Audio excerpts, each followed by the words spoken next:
When you're reading anything, it's really important that you comprehend the story enough to be able to summarize it or retell what happened. Summarizing is retelling in a shorter amount of time. So today we're going to practice writing a summary using the SWBST method. We're going to summarize chapter 21. That was the one where Phoebe and Ben had to draw their souls. So it's probably a good idea to rethink about what you're summarizing. I'm not summarizing the whole book. I'm only summarizing chapter 21. So I want to think back to what this chapter was about. So this is right after Phoebe's mom left. She had left notes for everybody, so Phoebe's kind of in a daze, but mostly this chapter is about Sal and what happens at school. Mr. Berkway tells the class that they need to draw for 15 seconds, and right at the last second, he says, "Draw your soul," and everyone's a little bit stunned by that. They post their drawings, and then they notice that two are exactly the same, Sal's and Ben's. This is a graphic organizer that will help us organize our thoughts a little bit, and it uses the method somebody wanted but so then.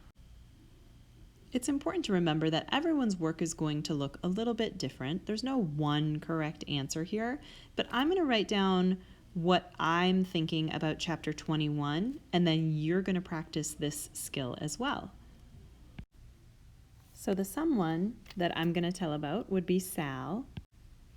What did she want? Well, she wanted to draw her soul for Mr. B. She didn't really understand what he meant by that. So she drew something really quickly. And then when they posted them, she realized that she drew exactly the same thing as Ben. So to recap, Sal wanted to draw her soul for Mr. B, but she didn't really know what that meant. So she drew something really quickly and realized that she and Ben drew exactly the same thing. Let's try this again. So this time we'll talk about chapter 22. So chapter 22 was the one where right after Phoebe discovered that her mom was missing, she was upset about it. They went to school and kids kept asking her about it. She was having a very hard time with it.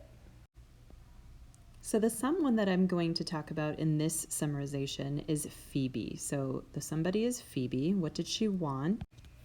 She wanted to know where her mother was and why she left, but she didn't. She just didn't know where she was, and kids at school weren't helping. They kept asking questions and interjecting their opinions. So when they got home, they looked for clues and evidence of why her mom may have left or where she may have gone. And instead, they found all the frozen meals that Phoebe's mom had made. Now, there's another part of this that I didn't tell, and that was Sal's thinking about what's happening to Phoebe. Sal's remembering when her mom left, and she's kind of comparing the two situations. I would probably write a different summarization for Sal's perspective, or I could mesh these together. It doesn't always work perfectly, somebody wanted but so then, but if you're stuck, it's a really good way to think about how to summarize a section of text.